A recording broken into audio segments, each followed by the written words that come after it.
High, আমি মৌলি আর আমার channel মৌলিস ফ্যাশনে তোমাদের আরও একবারও ওয়েলকাম।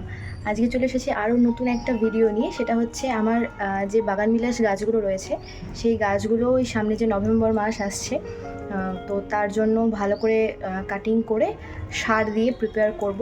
তো সেটাই আজকে কীভাবে করব তোমাদের সাথে শেয়ার করব। একটা বাগান বিলাস গাছ নিয়ে আমি তোমাদেরকে আজকে ডিটেলসে জিনিসটা দেখাবো, আর বাকি যে সমস্ত বাগান বিলাস গাছগুলো রয়েছে সেগুলোর ভিডিও আমি পরপর শর্টসে আপলোড করতে থাকবো। তোমরা ভিডিওটা স্কিপ না করে পুরোটা দেখতে থাকো এবং ভালো লাগলে অবশ্যই লাইক করে দিও, কমেন্ট করে জানিও কেমন লাগলো, আর চ্যানেলটিকে কিন্তু সাবস্ক্রাইব করতে ভুলো না। তো চলো শুরু করা যাক। তো এখন বাজছে সকাল 11টার মতো, আর আমি চলে এসেছি আমার ছাদ বাগানে। আজকে যে বাগানবিলাস গাছটাতে সার দেব এবং তার প্রুনিং করব সেই গাছটা তোমরা দেখতেই পাচ্ছ সামনে কতটা ব্রাঞ্চ ছেড়েছে। কয়েকদিন ধরে প্রচণ্ড বৃষ্টি হয়েছে, যার জন্য বৃষ্টির জলটা পেয়ে এতগুলো ব্রাঞ্চ হয়েছে। আর গাছটাও কিন্তু অনেক দিনের পুরনো আমার, যার জন্য দেখো তোমরা স্টেমটা দেখতেই পাচ্ছ কতটা মোটা হয়েছে। গাছের আগায় বৃষ্টির জল পেয়ে প্রচণ্ড পরিমাণে আগাছা হয়েছে। তো অবশ্যই সার দেওয়ার আগে সেগুলোকে আমি পরিষ্কার করে নেব, কারণ যে সারই দেব সেই সারই কিন্তু এই আগাছাগুলো খেয়ে নিয়ে বেড়ে উঠবে। তাই অবশ্যই গাছের নিচটা সবসময় তোমরা পরিষ্কার রাখার চেষ্টা করবে। তো আমি প্রথমে হাত দিয়েই সমস্ত রকমের আগাছাগুলো একদম পরিষ্কার করে দেবো। তারপরে একটা নিড়ানির সাহায্যে আমি মাটিটাকে ভালো করে খুঁড়ে দেবো। আর একটা কথা যেটা তোমরা সবসময় মনে রাখবে, গাছ কাটিং বা প্রুনিং করার আগে অবশ্যই কিন্তু গাছে আগে খাবার দিয়ে নেবে। আমি যার জন্য নিড়ানি দিয়ে মাটিটাকে ভালো করে খুঁড়ে নিচ্ছি। এবার ওপরের যে মাটিটা সেটা আমি একদম তুলে নেব।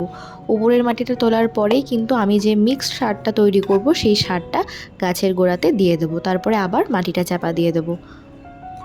তো আমাদের কিন্তু শুধু বাগানবিলাসী নয়, যে কোনো গাছের মাটিটা সবসময় পরিষ্কার রাখার প্রয়োজন, কারণ তাতে করে আমরা গাছে যে খাবারটা দেবো সেটা সহজেই কিন্তু গাছ গ্রহণ করতে পারবে।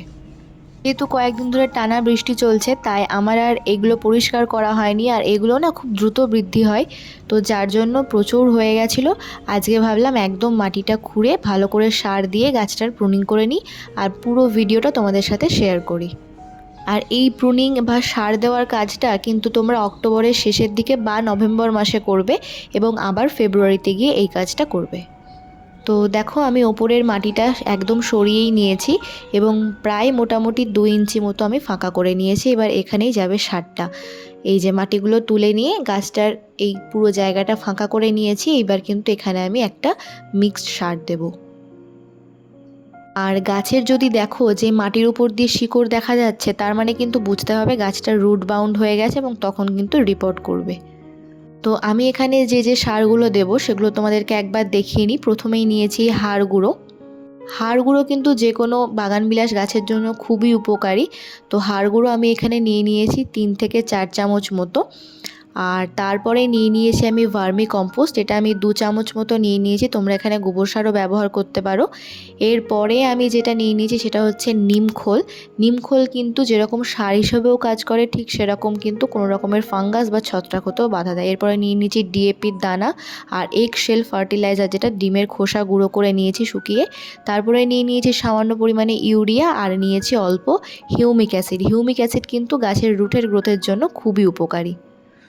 এই হিউমিক অ্যাসিড কিন্তু তোমরা জলের মধ্যে গুলেও দিতে পারো। আর নিয়েছি এনপিকে 19-19-19, এটাকেও কিন্তু জলে গুলে স্প্রে করা যেতে পারে। মেনলি এটা জলে গুলেই স্প্রে করে, তবে আমি যেহেতু সার দিচ্ছি তাই প্রত্যেকটা সারকে ভালোভাবে মিশিয়েই কিন্তু আমি মাটিতে প্রয়োগ করব। এরপর সারগুলোকে আমি ভালো করে মিশিয়ে নেব। প্রথমেই আসি হাড় গুঁড়ো বা বোন ডাস্ট যেটাকে বলে, বা বোন মিল, আর এগ শেল ফার্টিলাইজার। এই দুটো কিন্তু গাছে প্রচুর পরিমাণে ক্যালসিয়ামের চাহিদা পূরণ করে। ভার্মিকম্পোস্ট তো যে কোনো গাছের জন্যই খুবই প্রয়োজনীয়। ডিএপির কাজও নাইট্রোজেন প্রোভাইড করা। আর এই যে সারের মিশ্রণটা দেখছো, এই পরিমাণটা কিন্তু আমি এই 10 বা 12 ইঞ্চির পটের জন্যই নিয়েছি। তোমরা তোমাদের পট বুঝে কিন্তু সেই মতোই সার নেবে। অতিরিক্ত বা কম দুটো সার দেওয়াই কিন্তু গাছের পক্ষে ক্ষতিকারক। সুতরাং অবশ্যই এই পরিমাণটা বুঝেই কিন্তু তোমরা দেবে। আমি 10 বা 12 ইঞ্চির পটের জন্য যে মাপটা লাগবে সেই পরিমাণ তোমাদেরকে জানিয়ে দিলাম, তোমরা তোমাদের পট অনুযায়ী দিও। এবার পুরো সারটাকে আমি কিন্তু একদম গাছের ওই মাটির ওপরে দিয়ে দেব। এখন এই যে সারটা দিলাম, এরপরে কিন্তু আমি আবার ফেব্রুয়ারি মাসে যখন রিপোর্ট করব বা গাছের সার দেব, তখনই কিন্তু আবার এই মাটিগুলো তুলে এই সারগুলো দিয়ে চাপান দেব। যে এগশেল ফার্টিলাইজারটা দেখলে সেটা কিন্তু আমার সম্পূর্ণ ভেষজ পদ্ধতিতে বাড়িতেই তৈরি করা। সেই ভিডিও তোমরা আমার শর্টসগুলোতে পেয়ে যাবে চেক করলেই। এছাড়া বাজারেও কিনতে পাওয়া যায়, তোমরা চাইলে সেটাও কিনে নিতে পারো, অথবা বাড়িতেও কিন্তু ভালো করে বানিয়ে নিতে পারো। তো আমি পুরো মাটিতে এরকম সার দিয়ে চাপান দিয়ে দিয়েছি। আমি যে সারগুলো দিলাম বা সারের মিশ্রণটা, সেটার মধ্যে কিন্তু ক্যালসিয়াম, নাইট্রোজেন সমস্ত কিছুই কিন্তু ভালো পরিমাণে রয়েছে। আর বাগানবিলাস গাছের জন্য এমনিতেই প্রচুর পরিমাণে খাবারের প্রয়োজন হয়, তো এই সারগুলো কিন্তু গাছের বৃদ্ধি করতে খুবই সাহায্য করবে। সার দেওয়া হয়ে গেছে, এরপর আমি নিয়ে নিয়েছি একটা কাটার।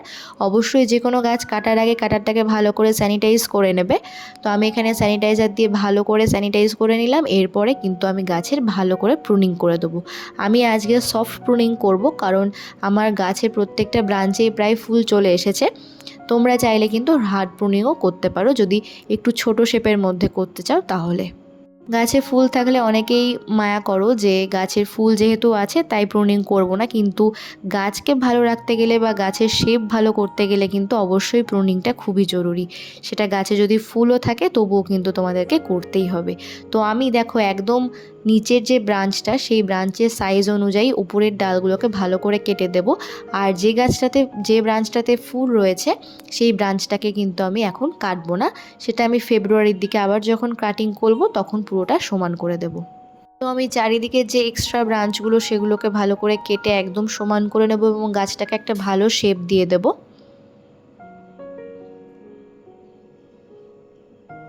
যে কোনো গাছকেই ভালো শেপ দিতে গেলে বা তার ব্রাঞ্চের সংখ্যা বৃদ্ধি করতে গেলে কিন্তু প্রুনিংটা অত্যন্ত জরুরি, এবং সেটা কিন্তু রেগুলার মাফিক তোমাদেরকে করতে হবে। আর এখন তো বৃষ্টির জল পেয়ে বুঝতেই পারছো কীরকম ভেজিটেটিভ গ্রোথটা হয়েছে, তো সেই মতো কিন্তু তোমরা প্রুনিং করতে পারো। আমি গাছটাকে এরকম সাইজের রাখবো তাই আমি এরকমভাবেই প্রুনিং করেছি। দেখো কতটা বুশি লাগছে গাছটা। আরেকটু হয়তো প্রুনিং করলে ভালো হতো, কিন্তু আমি আবার যখন ফেব্রুয়ারিতে গাছের সার দেবো বা প্রুনিং করব তখন করে দেবো। দেখো কত সুন্দর ফুল হয়ে রয়েছে। গাছে ফুল আনার মেইন ট্রিক্স হচ্ছে কি জানো তো, গাছে 2-3 দিন জলই দেবে না। গাছের পাতাগুলো যখন একদম নুয়ে যাবে তখন সামান্য পরিমাণে জল দেবে, দেখবে গাছে কিন্তু প্রচুর পরিমাণে ফুল আসবে। তোমাদের যাদের বাগানবিলাস গাছে ফুল আসছে না তারা কিন্তু এই ট্রিক্সটা অ্যাপ্লাই করতে পারো। তো আমার মোটামুটি প্রুনিং করা সব কিছু হয়ে গেছে। গাছটা যেহেতু ভালো মতো কাটাই ছাঁটাই করেছি, এইবার গাছটাকে ফাঙ্গিসাইড দেওয়ার পালা, কারণ সেই জায়গাগুলোতে কিন্তু ফাঙ্গাস লাগতে পারে। তো আমি ফাঙ্গিসাইড হিসাবে এখানে ইউজ করব সাব ফাঙ্গিসাইড। তোমরা এখানে যে কোনো ধরনের ফাঙ্গিসাইড ইউজ করতে পারো। তো এই ফাঙ্গিসাইড আমি 1 চামচ পরিমাণ 1 মগ জলের মধ্যে ভালো করে গুলিয়ে নেব। তোমরা যারা হার্ড প্রুনিং করবে মোটা ডালগুলো, সেই মোটা ডালের একদম যেখান থেকে কাটিং করবে সেখানে কিন্তু অবশ্যই ফাঙ্গিসাইড লাগিয়ে দেবে, নয়তো সেখানে আবার কিন্তু ছত্রাকের আক্রমণ হতে পারে। তো আমি যেহেতু একদম সফট প্রুনিং করেছি তাই আমি আর গাছের ডালে দেব না, নর্মাল গাছে একটু স্প্রে করে দিয়ে গাছের মাটিতেই কিন্তু পুরো ফাঙ্গিসাইড জলটা দিয়ে দেব। তো তোমরা পুরোটা দেখতে থাকো।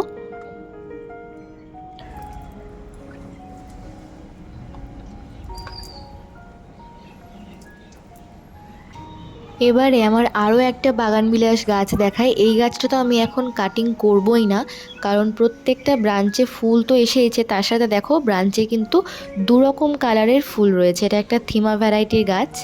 আর বাকি যে সাদা গোলাপি বাগানবিলাসগুলো বা চিত্রা, সেগুলোর আমি পরে কাটিং করব এবং আগাছাগুলোও পরিষ্কার করতে হবে, কারণ বৃষ্টির জল যেহেতু পেয়েছে প্রত্যেকটা টবেই তো আগাছা জন্মে গেছে। তো যাই হোক, আজকের ভিডিওটা এইটুকু। কেমন লাগলো অবশ্যই জানিও। যদি তোমাদের কোনো কাজে লেগে থাকে তবে ভিডিওটাকে অবশ্যই একটা লাইক করে দিও এবং চ্যানেলটিকে কিন্তু সাবস্ক্রাইব করে দিও। তো চলো আজকের মতো এইটুকুই, টাটা।